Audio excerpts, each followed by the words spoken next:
നമസ്കാരം. ഒരിക്കൽ കൂടി എംഫേവർ യൂട്യൂബ് ലേണിംഗ് ആപ്പിലേക്ക് സ്വാഗതം. നമ്മുടെ ഏറ്റവും പ്രധാനപ്പെട്ട പരീക്ഷകൾ അടുത്ത് നിൽക്കുകയാണ്. ഇപ്പോൾ കഴിഞ്ഞ LDC തിരുവനന്തപുരം പരീക്ഷ ചോദ്യപേപ്പറിൽ മുഴുവൻ കറണ്ട് അഫെയർ ചോദ്യങ്ങളും നമ്മുടെ ക്ലാസ്സിൽ നിന്ന് വന്നു എന്ന കാരണത്താൽ കൂടുതൽ ക്ലാസ്സുകൾ കറണ്ട് അഫെയർസിൽ ഇപ്പോൾ നിങ്ങൾക്ക് ആവശ്യമാണ്. കാരണം റാങ്ക് മേക്കിംഗ് ആയിട്ടുള്ള കാര്യങ്ങൾ ഇവിടെ നിന്നുമാണ് നിങ്ങൾക്ക് കിട്ടുന്നത്. മുന്നേ നമ്മൾ ചെയ്തിട്ടുള്ള ക്ലാസ്സുകൾ, നോട്ടുകൾ എന്നിവയെല്ലാം നിങ്ങൾക്ക് എംഫേവർ ആപ്പിനുള്ളിൽ അവൈലബിൾ ആണ്.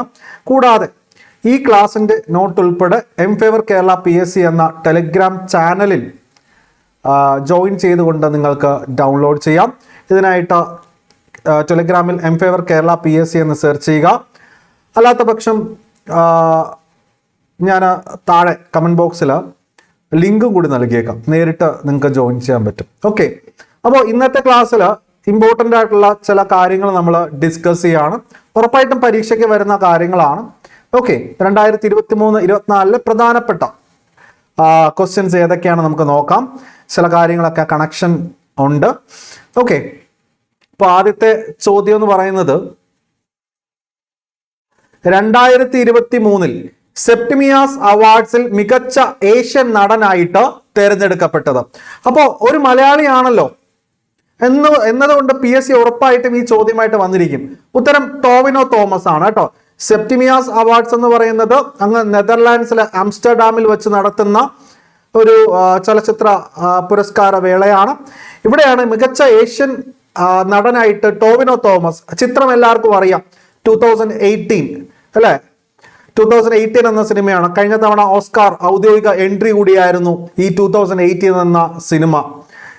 ജൂഡ് ആന്റണിയാണ് ഈ സിനിമ സംവിധാനം ചെയ്തു, എല്ലാവർക്കും അറിയാവുന്ന കാര്യമാണ്. ഇനി അടുത്ത ചോദ്യം നോക്കിയേ, കേരള ലിറ്ററേച്ചർ ഫെസ്റ്റിവൽ 2024.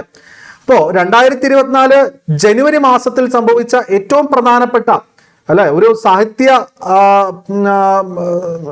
സംഗതിയുമായി ബന്ധപ്പെട്ട ഒരു ചോദ്യമാണ്. ലിറ്ററേച്ചർ ഫെസ്റ്റിവൽ 2024 എവിടെയാ? സാഹിത്യ നഗരി തന്നെയാണ് അല്ലെ, ഏറ്റവും പ്രധാനമാണ്. എന്താ പറയാ, നമുക്ക് കോഴിക്കോട് ഒരുപാട് സാഹിത്യകാരന്മാരുള്ള സ്ഥലം കൂടിയാണ് കോഴിക്കോട്. അവിടെ വെച്ച് തന്നെയാണ് നടന്നത്. ഇനി നോക്കിയേ, 2023 ബുക്ക് പ്രൈസിനായിട്ട് പട്ടികയിൽ ഇടം നേടിയ ഇന്ത്യൻ വംശജയായ എഴുത്തുകാരി ചേതന മാറുവിന്റെ നോവൽ. ഉത്തരം വെസ്റ്റേൺ ലെയ്ൻ. ശ്രദ്ധിക്കണം, ബ്രിട്ടീഷ് ഇന്ത്യൻ എഴുത്തുകാരിയാണ് ഈ പറയുന്ന ചേതന മാറു. അപ്പോൾ അവരുടെ വെസ്റ്റേൺ ലെയ്ൻ എന്ന പുസ്തകം 2023 ബുക്ക് പ്രൈസിനായിട്ട് ഷോർട്ട് ലിസ്റ്റ് ചെയ്യപ്പെട്ടു. ആദ്യമായിട്ട് ലോങ് ലിസ്റ്റ് ചെയ്യപ്പെടും, അവിടെ നിന്ന് കുറച്ച് പേരെ ഉൾക്കൊള്ളിച്ചുകൊണ്ട് ഷോർട്ട് ലിസ്റ്റ്. ആ ഷോർട്ട് ലിസ്റ്റിൽ നിന്നാണ് യഥാർത്ഥ ജേതാവിനെ തിരഞ്ഞെടുക്കുന്നത്. അപ്പോൾ ശ്രദ്ധിക്കണം, ചേതന മാറു പുസ്തകം നോവൽ വന്നിട്ട് വെസ്റ്റേൺ ലെയ്ൻ. പക്ഷെ എന്ത് ചെയ്തു? പുരസ്കാരം കിട്ടിയില്ല. പുരസ്കാരം കൊണ്ടുപോയത് അയർലൻഡുകാരനായ പോൾ ലിഞ്ചാണ്. അദ്ദേഹത്തിന്റെ പ്രധാനപ്പെട്ട നോവൽ എന്ന് പറയുന്നത് പ്രോഫറ്റ് സോങ്, അതായത് പ്രവാചകന്റെ ഗാനം എന്ന് പറയുന്ന രീതിയിൽ ഒരു നോവൽ അദ്ദേഹം ഇറക്കി. അതിനാണ് അദ്ദേഹത്തിന് ബുക്ക് പ്രൈസ് ലഭിച്ചത്. വളരെ ഇമ്പോർട്ടൻ്റ് ആണ്. PSC എല്ലാ കാലത്തും ബുക്ക് പ്രൈസുമായിട്ട് ബന്ധപ്പെട്ട് ചോദ്യങ്ങൾ ചോദിക്കാറുണ്ട് അല്ലെ. അപ്പോൾ 2022 ബുക്ക് പ്രൈസ് ലഭിച്ച വ്യക്തിയെക്കുറിച്ച് PSC എടുത്തു ചോദിച്ചിട്ടുണ്ട്. ശ്രീലങ്കക്കാരനായ, നമ്മളെ തൊട്ടയൽ രാജ്യം അല്ലെ, ശ്രീലങ്കക്കാരനായ ആരാണ്? ഷെഹാൻ കരുണതിലകെ. ഷെഹാൻ കരുണതിലകയുടെ ഏത് നോവലിനാണ് അവാർഡ് ലഭിച്ചിട്ടുള്ളത് എന്നുള്ളതും കേരള PSC എടുത്തു ചോദിച്ചിട്ടുണ്ട്. ഏതാണ്? The 7 moons of Maali Almeida. Okay, അത് വലിയൊരു ഒരു നോവലാണ്. അദ്ദേഹത്തിന്റെ ഏറ്റവും പ്രധാനപ്പെട്ട ഒരു നോവൽ കൂടിയാണ്. എനിക്ക് തോന്നുന്നു അദ്ദേഹത്തിന്റെ രണ്ടാമത്തെയോ എങ്ങാണ്ട് ഒരു നോവലാണ്. മറ്റൊന്നല്ല, 1990കളിൽ ശ്രീലങ്കയിൽ ഭയങ്കരമായിട്ടുള്ള ആഭ്യന്തര കലാപവും ഒക്കെ നടന്ന സമയം അല്ലെ, നമുക്കറിയാം. അന്നാണെങ്കിൽ നമ്മൾ ഈ രാജീവ് ഗാന്ധിയൊക്കെ ഇടപെടുന്ന ആ ഒരു സമയമാണ്. അങ്ങോട്ടേക്ക് നമ്മുടെ ഇന്ത്യൻ പട്ടാളത്തേക്ക് അയച്ചു അല്ലെ. അപ്പൊ ആ ഒരു കലാപ അന്തരീക്ഷത്തിൽ നടക്കുന്ന ഒരു കഥയായിട്ടാണ് the 7 moons of Maali Almeida എന്ന നോവൽ ഇദ്ദേഹം എഴുതിയിരിക്കുന്നത്. ഷെഹാൻ കരുണതിലകെ 2022 ബുക്ക് പ്രൈസ് ജേതാവ്. ഓക്കെ, അപ്പോൾ അത് വളരെ വലിയൊരു കണക്ഷൻ ആയിട്ടുള്ള ഒരു ചോദ്യമാണ്. ലോകത്തിൽ ഏറ്റവും കൂടിയ ലേലത്തുകയ്ക്ക് വിറ്റുപോയ ഇന്ത്യൻ പെയിന്റിംഗ് വളരെ ഇമ്പോർട്ടൻ്റ് ആണ്. 1920കളിൽ നമുക്കറിയാം ഇന്ത്യൻ പെയിന്റിങ്ങിൽ ഏറ്റവും മുൻനിരയിൽ നിൽക്കുന്ന അല്ലെങ്കിൽ പണ്ടുണ്ടായിരുന്ന ഒരു വനിതയാണ് അമൃത ഷേർഗിൽ എന്ന് പറയുന്നത്. അവരുടെ ദി സ്റ്റോറി ടെല്ലർ എന്ന പെയിന്റിംഗ് ഈ ഇടയ്ക്ക് 61.8 കോടി രൂപയ്ക്കാണ് ലേലത്തിന് പോയത്. അപ്പോൾ ലോക ചരിത്രത്തിൽ തന്നെ ഒരു ഇന്ത്യൻ പെയിന്റിങ്ങിന് കിട്ടാവുന്ന ഏറ്റവും വലിയ തുകയാണിത്. ഇനി സംസ്ഥാന ജലഗതാഗത വകുപ്പ് ആരംഭിച്ച ഇന്ത്യയിലെ ഏറ്റവും വലിയ സോളാർ ഇലക്ട്രിക് ഫെറി. അപ്പോൾ ഏറ്റവും വലുത് എന്ന് ചോദിക്കുമ്പോൾ നിങ്ങൾ ഇന്ദ്ര എന്നുള്ള ഉത്തരം കൊടുക്കണം. എന്നാൽ ഏറ്റവും ആദ്യത്തെ സോളാർ ഇലക്ട്രിക് ഫെറി എന്ന് പറയുമ്പോൾ ഉത്തരം മാറും. അത് വന്നിട്ട് ആദിത്യ ഒരുപാട് തവണ PSC ചോദിച്ചിട്ടുള്ളതാണ്. അപ്പോൾ ആ രണ്ട് കാര്യങ്ങൾ നിങ്ങൾക്ക് ഇവിടെ കൺഫ്യൂഷൻ ഒഴിവാക്കാൻ സാധിക്കും. ലോകത്തിലെ ഏറ്റവും വലിയ ധ്യാന കേന്ദ്രം അല്ലെ, ലോക്സഭ ഇലക്ഷന് മുന്നോടിയായിട്ട് തന്നെ പ്രധാനമന്ത്രി നരേന്ദ്രമോദിയാണ് ഇത് ഉദ്ഘാടനം ചെയ്യുന്നത്. സ്വർവേദ് മഹാമന്ദിർ എവിടെയാണ്? അദ്ദേഹത്തിന്റെ തന്നെ ലോക്സഭാ മണ്ഡലമായ ഉത്തർപ്രദേശിലെ വാരണാസിയിൽ സ്വർവേദ് മഹാമന്ദിർ. ഇനി ഇന്ത്യയിലെ ആദ്യ സോളാർ റൂഫ് സൈക്ലിംഗ് ട്രാക്ക് നിലവിൽ വന്നിരിക്കുന്നത് ഹൈദരാബാദാണ്. ഓർത്തോളണം, ഹൈദരാബാദ്. ഇനി ഏഷ്യൻ ഗെയിംസുമായിട്ട് ബന്ധപ്പെട്ടാണ്. ഏഷ്യൻ ഗെയിംസ് നമ്മൾ പഠിക്കുമ്പോൾ ശ്രദ്ധിക്കണം, 2022 ഏഷ്യൻ ഗെയിംസ് 19ാമത്തെ എഡിഷൻ ആയിരുന്നു. PSC ഇങ്ങനെയും ചോദിക്കാറുണ്ട്, 2022 ഏഷ്യൻ ഗെയിംസ് എത്രാമത്തെ എഡിഷൻ ആയിരുന്നു എന്നൊരു പക്ഷെ ചോദിച്ചാൽ ഉത്തരം കൊടുക്കാം, 19ാമത്തെ എഡിഷൻ ആണ്. എന്നാൽ 2022 ഏഷ്യൻ ഗെയിംസ് നടന്നിരിക്കുന്നത്. കൊറോണ വിഷയം കാരണം 2023 സംഭവിച്ചിരിക്കുന്നത്. അതുകൊണ്ട് 2022 അല്ലെങ്കിൽ 2023 നടന്ന ഏഷ്യൻ ഗെയിംസിന്റെ വേദി ഹാങ്ഷു, ചൈനയിലാണ് ഹാങ്ഷു. ഇനി 2026 നടക്കാൻ പോകുന്നത് Aichi Nagoya, Japan. 2030 Doha, Qatar. 2034 Riyadh എന്ന് പറയുന്നത് സൗദി അറേബ്യയിലാണ് കേട്ടോ. അത് നോക്കിക്കൊള്ളണം, വളരെ ഇമ്പോർട്ടൻ്റ് ആണ്. അപ്പോൾ ഏഷ്യൻ ഗെയിംസിന്റെ അടുത്ത് വരാനിരിക്കുന്ന വേദികൾ കൂടി നിങ്ങൾ പഠിച്ചു. എന്താണ്? 2026 ജപ്പാനിലെ ഐച്ചി നഗോയ, 2030 ഓരോ 4 വർഷവും കൂട്ടി അങ്ങ് പോയാൽ മതി ഖത്തറിന്റെ തലസ്ഥാനമായ ദോഹ. ഇനി 34 എവിടെ വെച്ചാണ്? സൗദി അറേബ്യയിലെ റിയാദിൽ വെച്ച്. അപ്പോൾ ഈ പറയുന്ന ഏഷ്യൻ ഗെയിംസിന്റെ മുദ്രാവാക്യം വളരെ ഇമ്പോർട്ടൻ്റ് ആണ്. മോട്ടോ എന്ന് പറയും heart to heart at future എന്നുള്ളതാണ് മോട്ടോ അഥവാ മുദ്രാവാക്യം എന്ന് പറയുന്നത്. ഇനി ഏറ്റവും പ്രധാനം ഇതില് ജേതാക്കളായത് അല്ലെ, നമ്മുടെ ഏഷ്യൻ ഗെയിംസ് ജേതാക്കൾ എന്ന് പറയുന്നത് ഏറ്റവും കൂടുതൽ മെഡലുകൾ നേടി, ഏറ്റവും കൂടുതൽ സ്വർണം നേടി അല്ലെ, 1ാം സ്ഥാനത്ത് എത്തിയിരിക്കുന്നത് ചൈനയാണ്. പക്ഷെ ചൈനയ്ക്ക് ലഭിച്ച മെഡലുകൾ എത്രയാണെന്നോ സ്വർണമോ നമ്മൾ പഠിക്കേണ്ട ആവശ്യമില്ല. പക്ഷെ എപ്പോഴും നമ്മൾ മനസ്സിലാക്കി ഇരിക്കണം, ആദ്യത്തെ 3, അതായത് മെഡൽ പട്ടികയിൽ മുന്നിട്ട് വരുന്ന ആദ്യ 3 രാജ്യങ്ങൾ നമ്മൾ അറിഞ്ഞിരിക്കണം, കൂടെ നമ്മുടെ രാജ്യവും അല്ലെ. 2ാം സ്ഥാനത്ത് ജപ്പാൻ, 3ാം സ്ഥാനത്ത് സൗത്ത് കൊറിയ, ഇന്ത്യ വന്നിട്ട് 4ാം സ്ഥാനത്താണ് വന്നിരിക്കുന്നത്. ആ 4ാം സ്ഥാനത്ത് വന്ന ഇന്ത്യക്ക് എത്ര മെഡൽ കിട്ടി എന്നുള്ളത് PSC ചോദ്യമായിട്ട് വരും. കാരണം ഇന്ത്യക്ക് എത്ര മെഡൽ കിട്ടി, ആരൊക്കെ മെഡൽ നേടിയിട്ടുണ്ട്, ഏഷ്യൻ ഗെയിംസിനെ കുറിച്ച് വ്യക്തമായ നോട്ട് നമ്മുടെ എംഫേവർ കേരള PSC ടെലിഗ്രാം ചാനലിൽ നൽകിയിട്ടുണ്ട്. ഏഷ്യൻ ഗെയിംസിൽ ഇന്ത്യയുടെ മെഡലുമായി ബന്ധപ്പെട്ട് വരുന്ന കാര്യങ്ങൾ മുഴുവനായിട്ട് നോട്ട് നിങ്ങൾക്ക് അവിടെ നിന്നും ഡൗൺലോഡ് ചെയ്യാം. ഇപ്പൊ തന്നെ എംഫേവർ കേരള PSC എന്ന് സെർച്ച് ചെയ്ത് ജോയിൻ ചെയ്യാം. ഓക്കെ, അപ്പോൾ നമ്മുടെ ഏഷ്യൻ ഗെയിംസിൽ ഇന്ത്യക്ക് കിട്ടിയിരിക്കുന്ന മെഡലുകളുടെ ആകെ എണ്ണം 106 ആണ്. അതിൽ ഒരിക്കലും മറന്നു പോകരുത് 28 സ്വർണം. ശ്രദ്ധിക്കണം, PSC ഇങ്ങനെ ഒരു ചോദ്യമായിട്ട് മുന്നേ വന്നിട്ടുണ്ട്. കോമൺവെൽത്ത് ഗെയിംസിൽ ഇന്ത്യക്ക് കിട്ടിയ മെഡലുകളുടെ ശരിയായ ജോഡി തെരഞ്ഞെടുക്കുക എന്ന് പറഞ്ഞിട്ട് സ്വർണം ഇത്ര, വെള്ളി ഇത്ര, മാറിയും തിരിച്ചുമൊക്കെ തന്നു. അതേപടി ഇവിടെ ആവർത്തിക്കാം. ഓക്കെ, അതേപടി ഇവിടെ ഇനിയും ആവർത്തിക്കാം.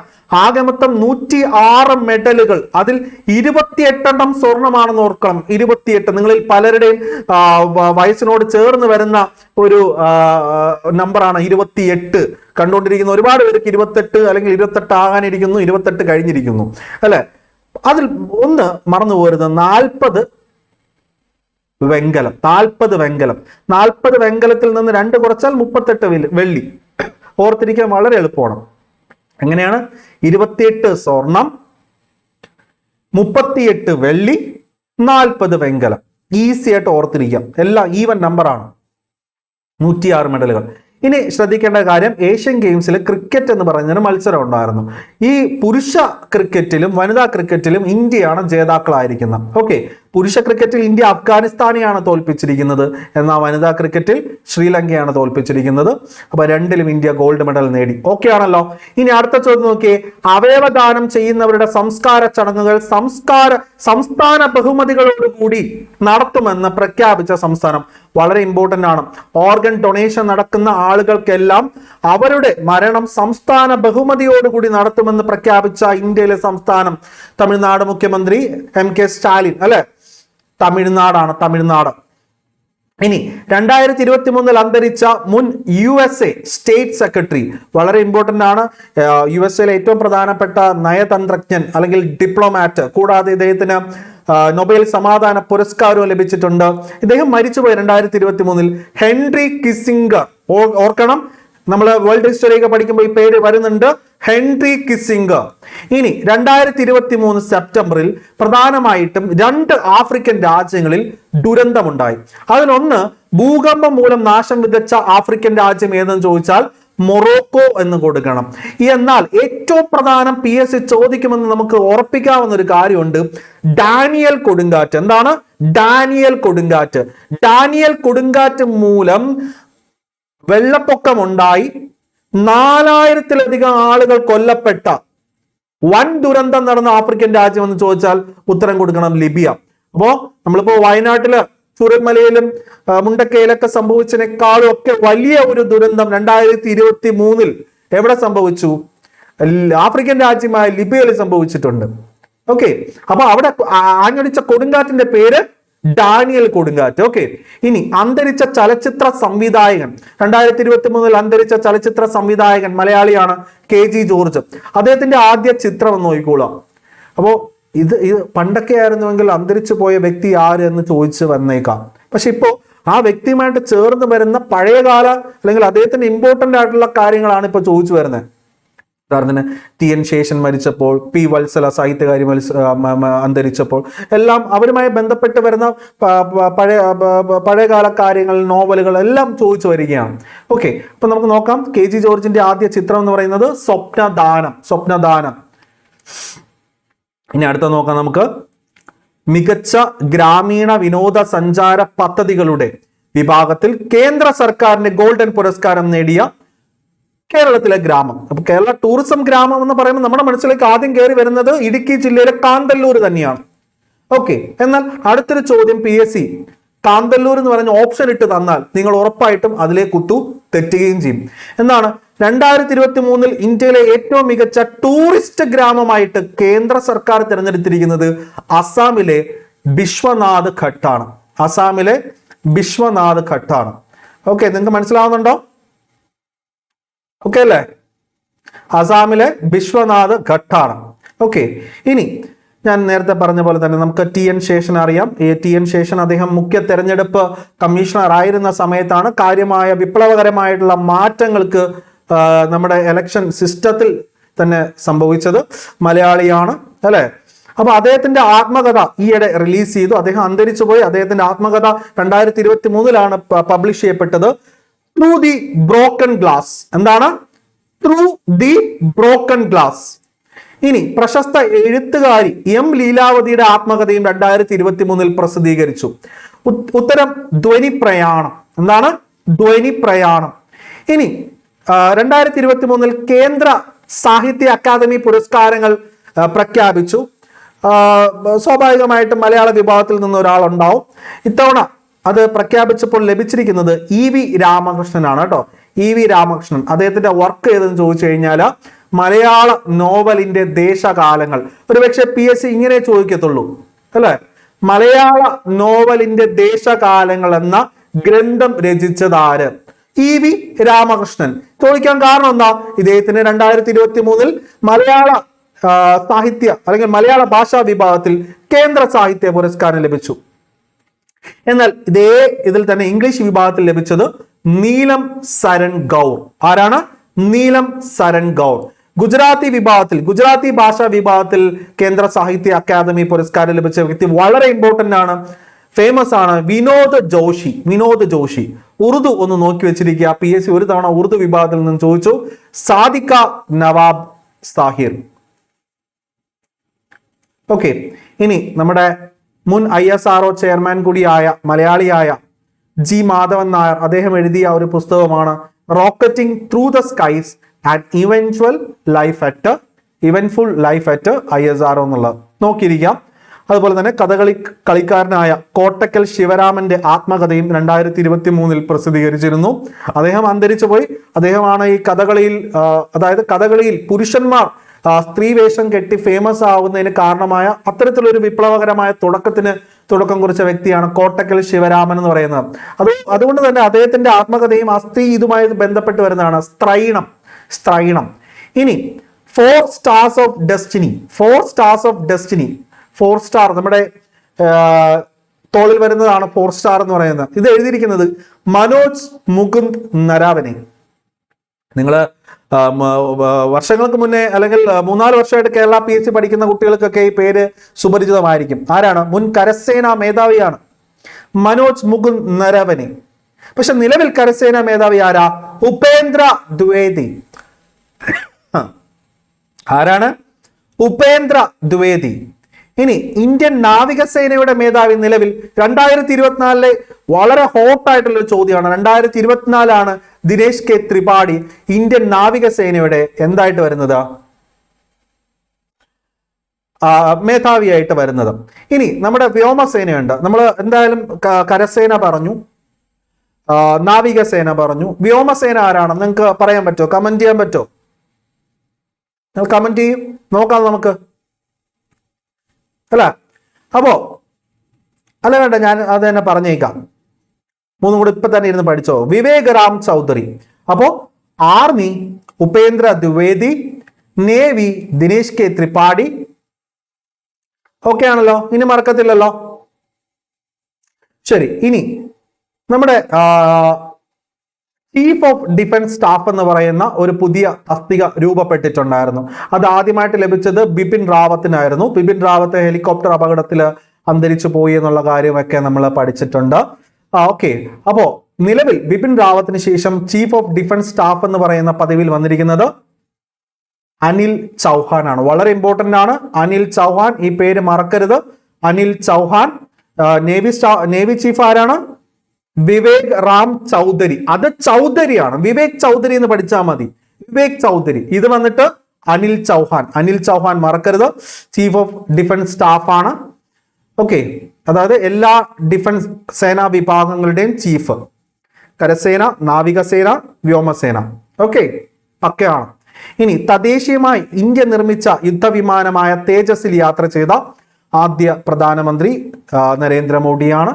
ഇന്ത്യൻ നാവികസേനയുടെ യുദ്ധക്കപ്പലിന് നേതൃത്വം നൽകുന്ന ആദ്യത്തെ വനിതാ ഓഫീസർ പ്രേരണ ദേവസ്ഥലി. എല്ലാ പത്രങ്ങളിലും വന്നിട്ടുള്ള ഒരു പേരാണ് പ്രേരണ ദേവസ്ഥലി.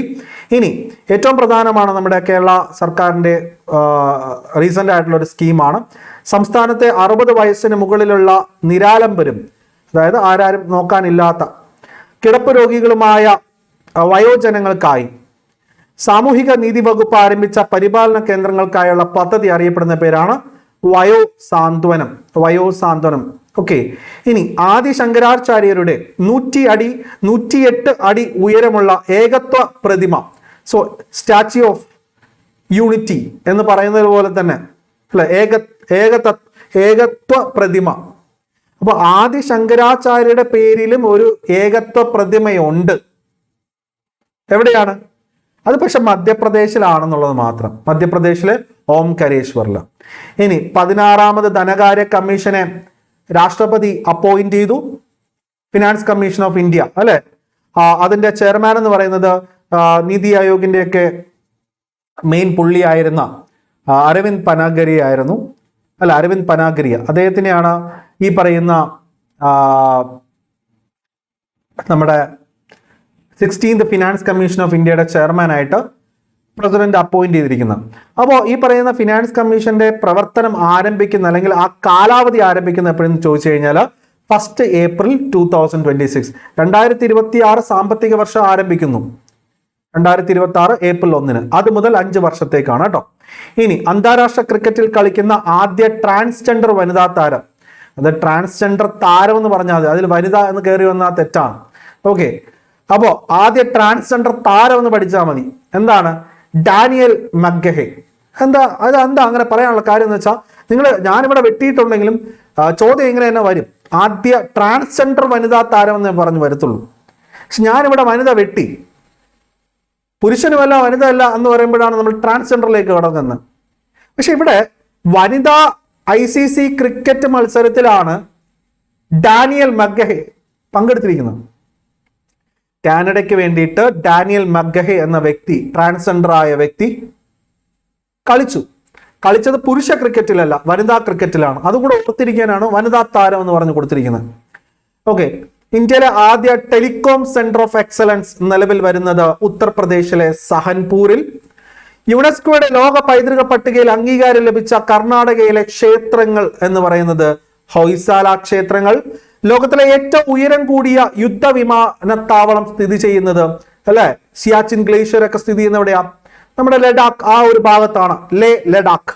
ഇനി ഇന്ത്യയിലെ ഏറ്റവും പുതിയ വനിതാ chess grand master Vaishali Ramesh Babu. ഓർത്തിരിക്കണം ഈ പേര്, വൈശാലി രമേശ് ബാബു. നമ്മുടെ പ്രജ്ഞാനന്ദയുടെ, അല്ലെ, പ്രജ്ഞാനന്ദയുടെ സഹോദരിയാണ് വൈശാലി രമേശ് ബാബു. മാഗ്നസ് കാൾസിനെയൊക്കെ പരാജയപ്പെടുത്തിയ പ്രജ്ഞാനന്ദയുടെ സിസ്റ്ററാണ്. ഇനി ഒക്ടോബറിനെ ഹിന്ദു പൈതൃക മാസമായിട്ട് പ്രഖ്യാപിച്ച US സംസ്ഥാനം. അപ്പോൾ ഒക്ടോബർ മാസത്തെ ഹിന്ദു പൈതൃക സംസ്ഥാനമായിട്ട് പ്രഖ്യാപിച്ചിരിക്കുകയാണ് അമേരിക്കൻ സംസ്ഥാനമായ ജോർജിയ. ഇനി ലോകത്തിലെ ആദ്യത്തെ പോർട്ടബിൾ ആശുപത്രിയായ ആരോഗ്യ മൈത്രി എയ്ഡ് ക്യൂബ് സ്ഥിതി ചെയ്തിരിക്കുന്നത് ഹരിയാനയിലെ ഗുരുഗ്രാമിലാണ് കേട്ടോ. ലോകത്തിലെ ആദ്യത്തെ പോർട്ടബിൾ ആശുപത്രി ഏതാണ്? Aarogya Maitri aid cube. UPSC പരീക്ഷകളിലൊക്കെ ചോദിച്ചിട്ടുള്ളതാണ്, സെൻട്രൽ ലെവൽ ഒരു പരീക്ഷയ്ക്ക് ചോദിച്ചിട്ടുള്ളതാണ്. 2023 ഒരു ചോദ്യമാണ്, ഗുരുഗ്രാം. ഇനി 2023 19ാമത് ഏഷ്യൻ കോസ്റ്റ് ഗാർഡ് ഏജൻസികളുടെ, അതായത് ഏഷ്യൻ രാജ്യങ്ങളിൽ തന്നെ ഇന്ത്യൻ കോസ്റ്റ് ഗാർഡ് ഉണ്ടല്ലോ, അങ്ങനെ ഏഷ്യൻ രാജ്യങ്ങളുടെ കോസ്റ്റ് ഗാർഡ് തലവന്മാർ പങ്കെടുത്ത ഒരു മീറ്റിംഗ് ഉണ്ട്. അതവിടെ വെച്ചാൽ നടന്നേ, തുർക്കിയിൽ വെച്ചിട്ടാണ്. ഇനി 2023 international children film festival of Kerala നടന്നത് തൃശൂർ. ഇനി അടുത്തതാണ് വളരെ ഇമ്പോർട്ടൻറ്റ്, ഫുട്ബോൾ കാണുന്ന ആൾക്കാർക്കൊക്കെ അറിയാം. ഏറ്റവും പ്രധാനം എന്ന് പറയുന്നത് 2023 അണ്ടർ 17 ഫുട്ബോൾ ലോകകപ്പ് നേടിയത്. ഓക്കെ, ഇപ്പോൾ 2023 അണ്ടർ 17 ഫുട്ബോൾ ലോകകപ്പ് നേടിയത് ജർമ്മനിയാണ്. ജർമ്മനി. ഓക്കെ, ജർമ്മനി ഫൈനലിൽ ഫ്രാൻസിനെ തോൽപ്പിച്ചു. ശ്രദ്ധിക്കണം, ഏറ്റവും ലേറ്റസ്റ്റ് ആയിട്ട് നടന്ന ഫുട്ബോൾ ലോകകപ്പ്, ഫിഫ ഫുട്ബോൾ ലോകകപ്പിൽ ലയണൽ മെസ്സിയുടെ അർജന്റീന ഫ്രാൻസിനെ തോൽപ്പിച്ചു. മറ്റൊരു ഫൈനൽ വന്നപ്പോൾ നമ്മുടെ ഇന്ത്യയെ പോലെ തന്നെയാണ്. ഒടുക്ക ഇന്ത്യ 2020 ലോകകപ്പ് എടുത്തു എങ്കിൽ കൂടിയിട്ടും ഫ്രാൻസിനെ ഫൈനലിൽ ജർമ്മനി തോൽപ്പിച്ചു. എവിടെ? 2023 അണ്ടർ 17 ലോകകപ്പ്. അതിന്റെ വേദി വന്നിട്ട് ഇന്തോനേഷ്യയാണ്, അതും കൂടെ ഓർത്തിരിക്കണം. എന്നാൽ 2024 യൂറോ കപ്പ് ജേതാക്കൾ ലേറ്റസ്റ്റ് ആയിട്ട് നടന്നു. 2024 യൂറോ കപ്പ് ജേതാക്കൾ എന്ന് പറയുമ്പോൾ ഉത്തരം സ്പെയിൻ ആണ്. 2024 കോപ്പ അമേരിക്ക ഫുട്ബോൾ ചാമ്പ്യന്മാർ എന്ന് പറയുമ്പോൾ ഉത്തരം വീണ്ടും ലയണൽ മെസ്സിയുടെ അർജന്റീനയാണ്. ഇതെല്ലാം നിങ്ങൾ ഓർത്ത് വെച്ചിരിക്കണം. സോ ഓർക്കണം, 2023 അണ്ടർ 17 ഫുട്ബോൾ ജേതാക്കൾ ജർമ്മനിയാണ്. ഫൈനലിൽ ഫ്രാൻസിനെ തോൽപ്പിച്ചു, വേദി ഇന്തോനേഷ്യ. 2024 യൂറോ കപ്പ് ജേതാക്കൾ എന്ന് പറയുന്നത് സ്പെയിനാണ്. ഫൈനലിൽ ഇംഗ്ലണ്ടിനെ തോൽപ്പിച്ചു, വേദി ജർമ്മനി. ഇനി 2024 കോപ്പ അമേരിക്ക ഫുട്ബോൾ ചാമ്പ്യന്മാർ അർജന്റീന. BR അംബേദ്കറുടെ ചരമദിനം മഹാപരിനിർവൺ ദിവസമായിട്ട് ആചരിക്കുന്ന ദിനം എന്നാണ്. അദ്ദേഹത്തിന്റെ ചരമദിനം ഡിസംബർ 6 ഇപ്പോൾ അറിയപ്പെടുന്നത് മഹാപരിനിർവാൺ ദിവസം എന്നുള്ളതാണ്. ഓക്കെ, ഇനി ഇന്ത്യൻ ഭരണഘടനയെ കുറിച്ചുള്ള പ്രധാനമന്ത്രി നരേന്ദ്രമോദിയുടെ പ്രസംഗങ്ങൾ സമാഹരിച്ചിരിക്കുന്ന പുസ്തകമായ സംവേദ ഓഫ് ന്യൂ ഇന്ത്യ എന്ന പുസ്തകം പ്രകാശനം ചെയ്തത് അത് നമ്മുടെ മുൻ രാഷ്ട്രപതി കൂടിയായ രാംനാഥ് കോവിന്ദാണ്. അദ്ദേഹമാണ് അത് അനാച്ഛാദനം ചെയ്തത്, അത് പ്രകാശനം ചെയ്തത്. ഇനി മറ്റൊരു പ്രധാനപ്പെട്ട കാര്യമാണ് 2023 ടൈം മാഗസിന്റെ അത്ലറ്റ് ഓഫ് ദി ഇയർ ആയിട്ട് തിരഞ്ഞെടുക്കപ്പെട്ടത്? അത് ലയണൽ മെസ്സിയാണ് കേട്ടോ. ലയണൽ മെസ്സിയാണ് 2023 Time magazine athlete of the year ആയിട്ട് തിരഞ്ഞെടുക്കപ്പെട്ടത്. ഇനി ഏഷ്യൻ റേഞ്ചർ ഫോറം, ആദ്യമായിട്ടാണ് ഇത്തരത്തിലൊരു ഫോറം വരുന്നത്. അത് ഇന്ത്യയിൽ അസാമിലെ ഗുവാഹത്തിയിലാണ് റേഞ്ചർ ഫോറം നടന്നിട്ടുള്ളത്. ഇനി അതുപോലെ തന്നെ രാംനാഥ് കോവിന്ദുമായിട്ട് ബന്ധപ്പെട്ട് ഒരു കാര്യം കൂടി നിങ്ങൾ ഓർത്തിരിക്കണം, PH ചോദിക്കും. ഒരു രാജ്യം ഒരു തെരഞ്ഞെടുപ്പ്, വൺ നേഷൻ വൺ എലക്ഷൻ എന്നതിനെ പറ്റി പഠിക്കുന്നതിന് വേണ്ടി നിയോഗിക്കപ്പെട്ട കമ്മിറ്റിയുടെ തലവൻ അതാണ് മുൻ രാഷ്ട്രപതിയായ രാംനാഥ് കോവിന്ദ്. അതും കൂടി ഒന്ന് ഓർത്തിരിക്കണം. ഓക്കെ, അപ്പൊ ഇനി നമുക്ക് നോക്കേണ്ടത് വിദേശകാര്യ മന്ത്രാലയത്തിന്റെ കണക്കനുസരിച്ച് ഏറ്റവും കൂടുതൽ ഇന്ത്യൻ തൊഴിലാളികളുള്ള വിദേശ രാജ്യം സ്വാഭാവികമായിട്ടും UAE തന്നെയാണ്. നിങ്ങളുടെ പല ആൾക്കാരും ഇപ്പോൾ UAEയിലായിരിക്കും വർക്ക് ചെയ്യുന്നത്. ഇനി പോളിറ്റിയിൽ നിന്ന് ചോദിക്കാവുന്ന ഒരു കറണ്ട് അഫെയർ ചോദ്യമാണ്. ആർട്ടിക്കിൾ 370 ജമ്മു കാശ്മീരിന് നൽകിയിരുന്ന സ്പെഷ്യൽ ഒരു സ്റ്റാറ്റസ് ആയിരുന്നു. അത് ജമ്മു കാശ്മീർ പുനഃസംഘടനാ നിയമം പാർലമെന്റ് പാസ്സാക്കിയതിലൂടെ ജമ്മു കാശ്മീർ നിയമസഭയോട് കൂടിയ ഒരു കേന്ദ്രഭരണ പ്രദേശമായി നിലവിൽ വരികയും കൂടാതെ നിയമസഭയില്ലാത്ത മറ്റൊരു കേന്ദ്രഭരണ പ്രദേശമായിട്ട് ലഡാക്ക് നിലവിൽ വരികയും ചെയ്തു. അപ്പോൾ ഈ പ്രകാരം ജമ്മു കാശ്മീരിൽ ഉണ്ടായിരുന്ന പ്രത്യേക പദവി റദ്ദാക്കാനുള്ള രാഷ്ട്രപതിയുടെ അധികാരം സുപ്രീം കോടതി ശരിവെച്ചു. അത് വലിയൊരു ചോദ്യമാണ്. സുപ്രീം കോടതി ശരിവെച്ചത് എന്ന് 2023 ഡിസംബർ 11. ഓക്കെ, ഇനി 2023 ജാസ്പർ ചുഴലിക്കാറ്റ് ബാധിച്ച രാജ്യം ഓസ്ട്രേലിയയാണ്. ഈ ഓസ്ട്രേലിയയാണ് ഞാൻ പറയാറുണ്ട്, നമ്മൾ ലോക ടെസ്റ്റ് ക്രിക്കറ്റ് ഇതിൽ നമ്മൾ ഇന്ത്യ ഫൈനലിൽ പരാജയപ്പെട്ടു. ഏകദിന ലോകകപ്പിന്റെ ഫൈനലിലും പരാജയപ്പെട്ടു. എന്നാൽ ലേറ്റസ്റ്റ് നടന്ന 2020 ലോകകപ്പിൽ ഇന്ത്യ സൗത്ത് ആഫ്രിക്കയെ പരാജയപ്പെടുത്തി ചാമ്പ്യന്മാരായി, അല്ലെ?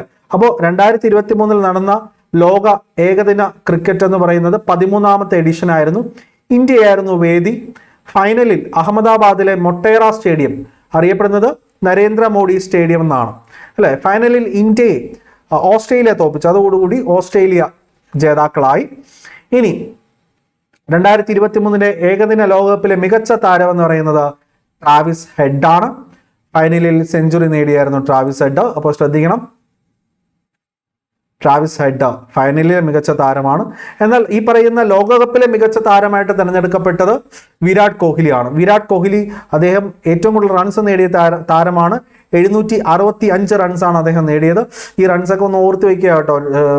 സച്ചിൻ ടെണ്ടുൽക്കർ എത്ര 6 നേടി 4 നേടി എന്നൊക്കെയാണ് അപ്പോൾ PSC ചോദ്യമായിട്ടൊക്കെ വരുന്നത്, എത്ര റൺസ് നേടി എന്നൊക്കെ. ഓക്കെ, അപ്പോൾ ഈ പറയുന്ന ഏകദിന ലോകകപ്പ് ക്രിക്കറ്റിൽ ഏറ്റവും കൂടുതൽ വിക്കറ്റുകൾ നേടിയ താരം അതും ഇന്ത്യക്കാരനാണ്, മുഹമ്മദ് ഷമി. 24 വിക്കറ്റുകളാണ്. ഓക്കെ, അപ്പോൾ ശ്രദ്ധിക്കണം, ജേതാക്കൾ ഇന്ത്യ, ജേതാക്കൾ ഓസ്ട്രേലിയ. ഫൈനലിൽ ഇന്ത്യയെ തോൽപ്പിച്ചു. എവിടെ വെച്ചാൽ നടന്നത്? ഇന്ത്യയിലാണ് ഈ പറയുന്ന മത്സരം നടന്നത്. വേദി ഇന്ത്യ തന്നെയാണ്. ഇനി മറ്റൊരു പ്രധാനപ്പെട്ട കാര്യം, ഫൈനൽ നടന്ന വേദി എന്ന് പറയുന്നത് അഹമ്മദാബാദിലെ മൊട്ടാരയിൽ സ്ഥിതി ചെയ്യുന്ന നരേന്ദ്രമോദി സ്റ്റേഡിയം. ഫൈനലിലെ മികച്ച താരം സെഞ്ചുറി നേടിയ ഓസ്ട്രേലിയൻ താരമായ ട്രാവിസ് ഹെഡ്. എന്നാൽ ടൂർണമെന്റിലെ തന്നെ മികച്ച താരം എന്ന് പറയുന്നത് വിരാട് കോഹ്ലിയാണ്. അദ്ദേഹമാണ് ഏറ്റവും കൂടുതൽ റൺസ് നേടിയിരിക്കുന്നത്, 765 റൺസ്. കൂടാതെ മുഹമ്മദ് ഷമി 24 വിക്കറ്റുകൾ നേടി ഏറ്റവും കൂടുതൽ വിക്കറ്റ് നേടിയ താരമായിട്ട് വന്നു. ഓക്കെ, ഇനി 2031 ഏകദിന ക്രിക്കറ്റ് ലോകകപ്പിന് ആതിഥേയത്വം വഹിക്കുന്നത് ഇന്ത്യയും ബംഗ്ലാദേശും സംയുക്തമായിട്ടാണ് കേട്ടോ. ഇന്ത്യയിൽ അടുത്തൊരു ഏകദിന ലോകകപ്പ് 2031 ഇന്ത്യയിലും ബംഗ്ലാദേശിലുമായിട്ട് സംയുക്തമായിട്ട് നടക്കും. എന്നാൽ അടുത്ത ലോകകപ്പ് 2026 ലോകകപ്പ് നടക്കുന്നത് സൗത്ത് ആഫ്രിക്ക, സിംബാബ്വെ, നമീബിയ എന്നീ 3 ആഫ്രിക്കൻ രാജ്യങ്ങളിൽ സംയുക്തമായിട്ടാണ്. അതും കൂടി ഓർത്തിരിക്കുക. അന്താരാഷ്ട്ര ക്രിക്കറ്റിൽ ഇന്ത്യക്കായി സെഞ്ചുറി നേടിയ ആദ്യ മലയാളി സഞ്ജു സാംസൺ ആണ്. 2023 സൗത്ത് ആഫ്രിക്കയ്ക്കെതിരെ അവരുടെ നാട്ടിൽ വെച്ച് തന്നെ സെഞ്ചുറി നേടി. 2023 33ാമത് വ്യാസ് സമ്മാൻ പുരസ്കാരം നേടിയിരിക്കുന്നത് പുഷ്പ ഭാരതി. അവരുടെ വർക്ക് കൃതി എന്ന് പറയുന്നത് അതൊരു ഓർമ്മക്കുറിപ്പാണ് കേട്ടോ. കൃതി എന്ന് പറയാൻ ഓർമ്മക്കുറിപ്പാണ്. യാദീൻ എന്നുള്ളതാണ്. രാജസ്ഥാൻ ഉപമുഖ്യമന്ത്രിയായ വനിത. രാജസ്ഥാന്റെ ഉപമുഖ്യമന്ത്രി വളരെ ഇമ്പോർട്ടൻ്റ് ആണ്, ഒരു വനിതയാണ് എന്നുള്ളത് കൊണ്ടാണ് നമ്മൾ പഠിക്കുന്നത്. ദിയ കുമാരി. പുതുതായിട്ട് നടന്ന സംസ്ഥാന തെരഞ്ഞെടുപ്പിൽ ചില മുഖ്യമന്ത്രിമാരുടെയൊക്കെ പേരുകൾ മാറ്റം വന്നിട്ടുണ്ട്. അതിൻ്റെ കംപ്ലീറ്റ് ലിസ്റ്റ് കഴിഞ്ഞ ക്ലാസ്സിൽ നമ്മൾ ഡിസ്കസ് ചെയ്തു. നമ്മുടെ M-Favor ടെലിഗ്രാം ചാനലിൽ നൽകിയിട്ടുണ്ട്. അവിടെ നിന്ന് നിങ്ങൾ എടുത്തോളാം. ഓക്കെ, 2023 ഏഷ്യ കപ്പ് ക്രിക്കറ്റ് ജേതാക്കൾ ഇന്ത്യയാണ്. ഫൈനലിൽ ശ്രീലങ്കയെ തോൽപ്പിച്ചു. ശ്രീലങ്കയിലും പാകിസ്ഥാനിലുമായിട്ട് സംയുക്തമായിട്ടാണ് ഏഷ്യ കപ്പ് ക്രിക്കറ്റ് നടന്നത്. എന്നാൽ അണ്ടർ 19 ഏഷ്യ കപ്പ് ക്രിക്കറ്റ്, അപ്പോൾ സീനിയർ കളിക്കാരുടെ ഏഷ്യ കപ്പ് ക്രിക്കറ്റ് ആണ് 2023 ശ്രീലങ്കയിലും പാകിസ്ഥാനിലുമായിട്ട് വെച്ച് നടന്നത്. ഫൈനലിൽ ആതിഥേയരായ ശ്രീലങ്കയെ ഇന്ത്യ തോൽപ്പിച്ചു, ഏഷ്യ കപ്പ് ജേതാക്കളായിട്ട് മാറി. എന്നാൽ അണ്ടർ 19 ഏഷ്യ കപ്പ് ക്രിക്കറ്റിൽ നടന്നിട്ടുണ്ട് അല്ലെ, UAE വെച്ച് നടന്നു. അവിടെ ഇന്ത്യ ഫൈനലിൽ വന്നില്ല. ബംഗ്ലാദേശ് UAE തോൽപ്പിച്ചുകൊണ്ട്, UAE ആണ് ഇപ്പൊ ശ്രദ്ധിക്കണം, ഇന്ത്യ ഉണ്ട്, പാകിസ്ഥാൻ ഉണ്ട്. സെമിയിൽ ഇന്ത്യ തോറ്റു ബംഗ്ലാദേശിനോട്. ആ ബംഗ്ലാദേശ് ഫൈനലിൽ UAE തോൽപ്പിച്ചു. UAE പാകിസ്ഥാനെ സെമി ഫൈനലിൽ തോൽപ്പിച്ചു. അപ്പൊ ഇതൊക്കെ ഒരു ഇമ്പോർട്ടൻ്റ് ആയിട്ടുള്ള കാര്യമാണ്. അണ്ടർ 19 പുരുഷ ഏഷ്യ കപ്പ് ജേതാക്കൾ എന്ന് പറയുമ്പോൾ പെട്ടെന്ന് കയറി ഇന്ത്യയിൽ കുത്തരുത്. ബംഗ്ലാദേശിന് ആദ്യമായിട്ട് കിട്ടുന്ന ഒരു ലോകകപ്പ് കിരീടമാണിത്. ഇനി 2023 ഏഷ്യൻ ചാമ്പ്യൻസ് ട്രോഫി ഹോക്കി ജേതാക്കൾ. ഏഷ്യൻ ഹോക്കി കപ്പ് എന്ന് പറഞ്ഞു കഴിഞ്ഞാൽ അത് ഇന്ത്യക്കാണ് ലഭിച്ചിരിക്കുന്നത്. ഫൈനലിൽ മലേഷ്യ തോൽപ്പിച്ചു. വേദി വന്നിട്ട് ചെന്നൈ. ഓക്കെ, അപ്പോൾ അത് നിങ്ങൾക്ക് മനസ്സിലായല്ലോ. ഏഷ്യൻ ക്രിക്കറ്റ്, ഏഷ്യൻ കപ്പ് അല്ലെ, ക്രിക്കറ്റുമായിട്ട് ബന്ധപ്പെട്ട ഏഷ്യൻ കപ്പ്, അതിൽ തന്നെ അണ്ടർ 19 ഉണ്ട്. കൂടാതെ ഏഷ്യൻ കപ്പ് ഹോക്കിയുമായിട്ട് ബന്ധപ്പെട്ട് ചോദിക്കുകയാണെങ്കിൽ അവിടെ വിജയ് ഇന്ത്യ തന്നെയാണ്. ഫൈനലിൽ മലേഷ്യ തോൽപ്പിച്ചു. വേദി വന്നിട്ട് നമ്മുടെ ചെന്നൈ തന്നെയായിരുന്നു. എല്ലാ മത്സരങ്ങളും ചെന്നൈയിൽ വെച്ച് തന്നെയാണ് നടന്നത്. ഇനി 2024 നടന്ന 6ാമത് ഖേലോ ഇന്ത്യ യൂത്ത് ഗെയിംസ്. 2024 നടന്ന ഖേലോ ഇന്ത്യ യൂത്ത് ഗെയിംസ് 6ാമത്തെ എഡിഷനാണ് അല്ലെ. വേദി വന്നിട്ട് തമിഴ്നാടാണ്. 1ാം സ്ഥാനം മഹാരാഷ്ട്ര, 9ാം സ്ഥാനം കേരളം എന്നുള്ളതാണ്. സോ ഇത് വളരെ ഇമ്പോർട്ടൻ്റ് ആണ്. ഖേലോ ഇന്ത്യ യൂത്ത് ഗെയിംസ് എപ്പോഴും PSC ചോദിക്കുന്നതാണ്, എപ്പോൾ നടന്നാലും. എനിക്ക് തോന്നുന്നു 2018 ആദ്യമായിട്ട് ഈ പറയുന്ന ഖേലോ ഇന്ത്യ യൂത്ത് ഗെയിംസ് നടക്കുന്നത്. 2018 അല്ലെ, 2018. നമുക്കിപ്പോൾ 2018 എവിടെ നടന്നു, എങ്ങനെ നടന്നു എന്നുള്ള കാര്യങ്ങളൊന്നും നമുക്ക് അറിയേണ്ട ആവശ്യമില്ല. ഉണ്ടോ? കറണ്ട് അഫെയർ വിഭാഗത്തിൽ നമുക്ക് അറിയേണ്ട ആവശ്യമില്ല. എങ്കിൽ കൂടിയിട്ട് 2018 നടന്നിരിക്കുന്നത് ഡൽഹിയിൽ വെച്ചിട്ടാണ് കേട്ടോ. നമ്മൾ നോക്കേണ്ട ആവശ്യമില്ല എങ്കിൽ കൂടിയിട്ടും. 2023 ഈ പറയുന്ന ഖേലോ ഇന്ത്യ യൂത്ത് ഗെയിംസ് നടക്കേണ്ടിയിരുന്നത്. എന്നാൽ നടന്നതോ 2024 ജനുവരി മാസത്തോടു കൂടിയാണ്. അപ്പൊ ഇവിടെ തമിഴ്നാട്ടിൽ വെച്ചാണ് നടന്നത്.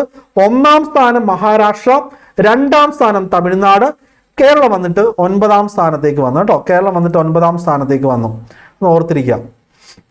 2022 ഖേലോ ഇന്ത്യ യൂത്ത് ഗെയിംസ് എവിടെയാണെന്ന് ചോദിച്ചാൽ PSC ചോദിച്ചിട്ടുണ്ട്, മധ്യപ്രദേശിലാണ്.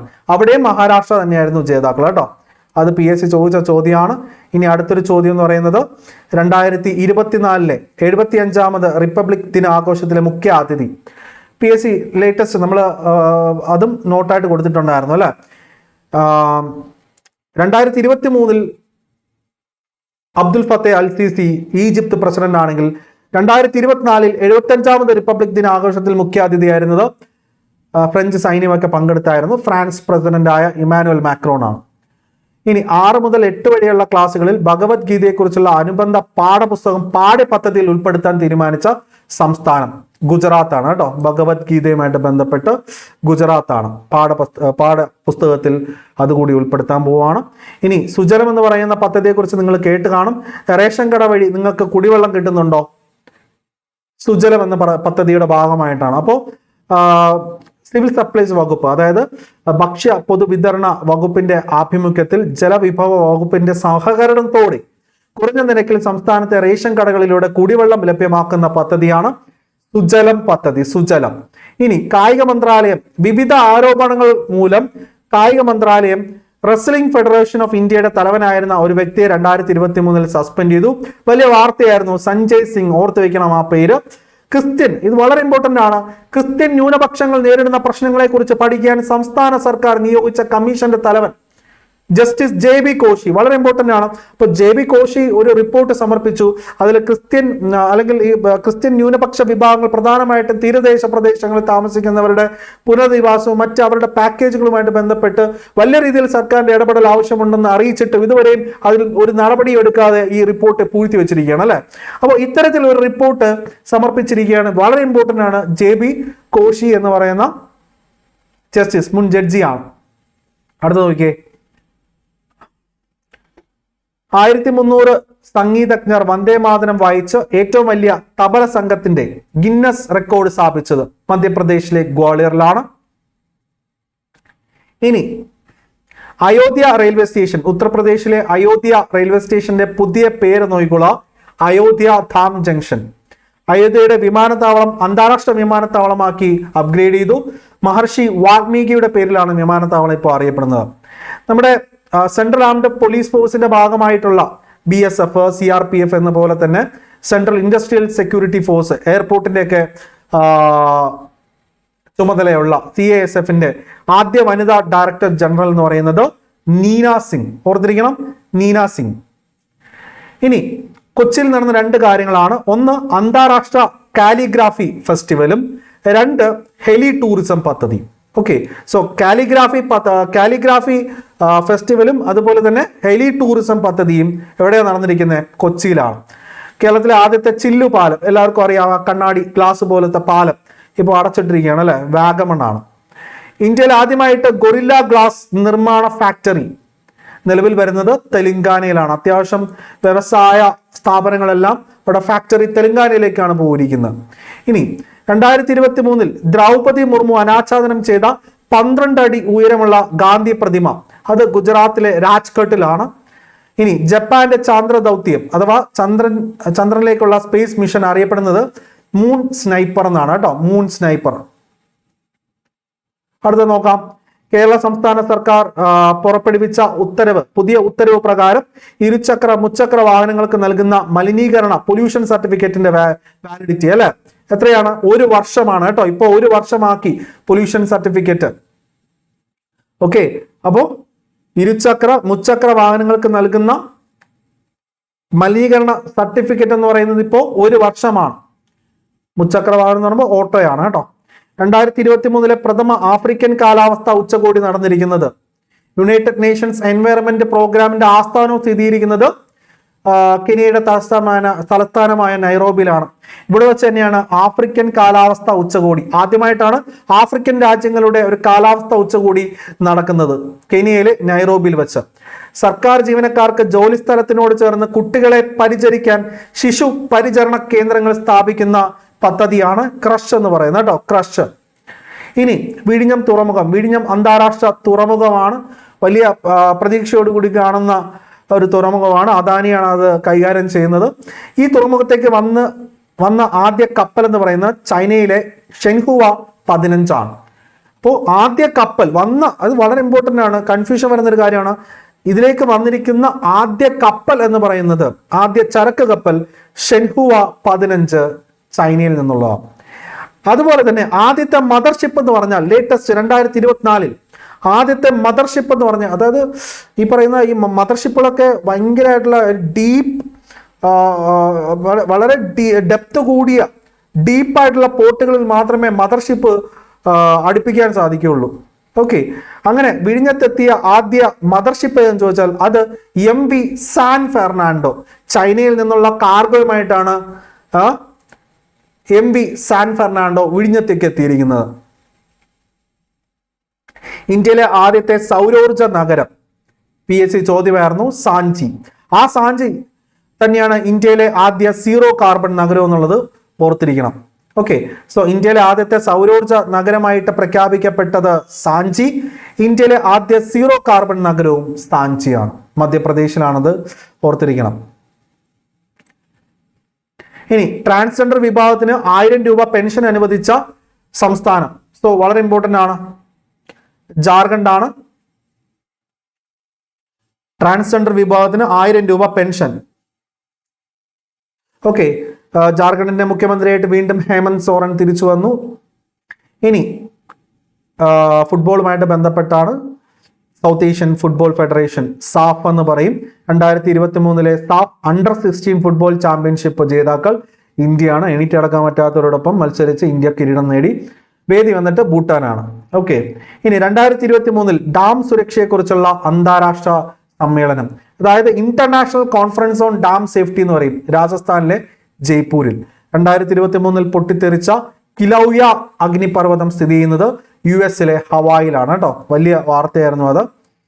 അടുത്തൊരു പ്രധാനപ്പെട്ട ചോദ്യമാണ്, 2023 food safety and standard authority of India ഭക്ഷ്യമൃഗമായി അംഗീകരിച്ച മൃഗം മിഥുൻ എന്ന് പറയുന്നത്, മിഥുൻ നമുക്ക് മനുഷ്യർക്കൊക്കെ ഇടുന്ന ഒരു പേരാണ്. മിഥുൻ എന്ന് പറഞ്ഞു കഴിഞ്ഞാൽ കാട്ടുപോത്തിന്റെ ഒരു സങ്കര ഇനമാണ്. അരുണാചൽ പ്രദേശിലൊക്കെ ഇത് ഭയങ്കരമായിട്ട് ആളുകൾ വീട്ടിൽ വളർത്തുന്ന ഒരു മൃഗമാണ്. അരുണാചൽ പ്രദേശിന്റെ സംസ്ഥാന മൃഗം കൂടിയാണ് മിഥുൻ എന്ന് പറയുന്നത് കേട്ടോ. ഇനി കേരളത്തിലെ തവളകളെ രേഖപ്പെടുത്താൻ ലക്ഷ്യമിട്ടുള്ള കേരള ഫോറസ്റ്റ് റിസർച്ച് ഇൻസ്റ്റിറ്റ്യൂട്ടിന്റെ പദ്ധതി മൺസൂൺ ക്രോക്സ് ബയോബ്ലിറ്റ്സ്. ഈ ചോദ്യം ഉൾപ്പെടെ നമ്മുടെ ട്രിവാൻഡ്രം പരീക്ഷയ്ക്ക് ചോദിച്ചപ്പോൾ ഇത് കൃത്യമായിട്ട് M-Favor ലേണിംഗ് ആപ്പിൽ നിന്ന് നിങ്ങൾക്ക് ലഭിച്ചിട്ടുണ്ടായിരുന്നു. മുന്നേ കൊടുത്തിട്ടുള്ള PDF-ലൊക്കെ അവൈലബിൾ ആണ്. ഇനി സംസ്ഥാന ഭാഷാ ഇൻസ്റ്റിറ്റ്യൂട്ടിന്റെ 2023 വിജ്ഞാന സാഹിത്യത്തിനുള്ള NV കൃഷ്ണവാര്യർ പുരസ്കാരം നേടിയിരിക്കുന്നത് അഭിലാഷ് മലയിൽ, കൃതി രയ്യത്തുവാരി. ഇനി ദ ലൈറ്റ് വി ക്യാരി എന്ന പുസ്തകം രചിച്ചിരിക്കുന്നു. 2022 അവസാനത്തോടു കൂടി ഈ പുസ്തകം നമ്മുടെ ബറാക് ഒബാമ US മുൻ പ്രസിഡന്റ്, അദ്ദേഹത്തിന്റെ ഭാര്യ മിഷേൽ ഒബാമയാണ് ഇത് എഴുതിയിരിക്കുന്നത്. 2022 അവസാനത്തോടു കൂടി ഇത് പ്രസിദ്ധീകരിച്ചു. 2023 ഈ ഒരു പുസ്തകവുമായിട്ട് ബന്ധപ്പെട്ട് ചില പരാമർശങ്ങളൊക്കെ പത്രത്തിൽ വന്നിട്ടുണ്ടായിരുന്നു. അതുപോലെ തന്നെ നമ്മുടെ മുൻ കോൺഗ്രസ് നേതാവായിരുന്ന വക്കം B പുരുഷോത്തമൻ, അദ്ദേഹം അന്തരിച്ചു പോയി. മിസോറാമിന്റെ മുൻ ഗവർണർ കൂടിയായിരുന്നു അദ്ദേഹം. ഇനി national tiger conservation authority 2022 report 2023 പ്രസിദ്ധീകരിച്ചു. ഓക്കെ, അപ്പൊ നാഷണൽ ടൈഗർ കൺസർവേഷൻ അതോറിറ്റി ഇന്ത്യയിലെ 54 ടൈഗർ റിസർവുകളിലും ഈ പറയുന്ന രീതിയിൽ കാര്യമായിട്ട് പഠനം നടത്തി റിപ്പോർട്ട് 2023 പ്രസിദ്ധീകരിച്ചപ്പോൾ ഇന്ത്യയിൽ ഉണ്ടായിരുന്ന ആകെ കടുവകളുടെ എണ്ണം 3167. കടുവകളുടെ എണ്ണം കൂടിയിരിക്കുകയാണ്. ലോകത്താകമാനമുള്ള കടുവകളുടെ 70% ഇന്ത്യയിലാണ് ഇപ്പോൾ കേട്ടോ. ഏറ്റവും കൂടുതൽ മധ്യപ്രദേശ്. കേരളത്തിൽ എത്ര ഉണ്ടെന്ന് ചോദിച്ചാൽ 213 കടുവകളാണ്. ഓക്കെ, സോ ഈ പറയുന്ന ചോദ്യങ്ങൾ നിങ്ങൾക്ക് വളരെ വേഗത്തിൽ പഠിച്ചെടുക്കാൻ സഹായിച്ചു എന്ന് വിശ്വസിക്കുന്നു. കണക്റ്റഡ് ആയിട്ടുള്ള ഫാക്റ്റുകളെല്ലാം കൂടെ ചേർത്ത് കഴിഞ്ഞാൽ അത്യാവശ്യം നല്ല രീതിയിലൊരു വളരെ പ്രധാനപ്പെട്ട കാര്യങ്ങളെല്ലാം നമ്മൾ പഠിച്ചിരിക്കുകയാണ്. ക്ലാസ് നോട്ടുകളൊന്നും എഴുതിയെടുക്കേണ്ട. M-Favor കേരള PSC ടെലിഗ്രാം ചാനലിൽ നിന്നും ഡൗൺലോഡ് ചെയ്യാം, പഠിക്കാം, ജയിക്കാം. Thank you very much.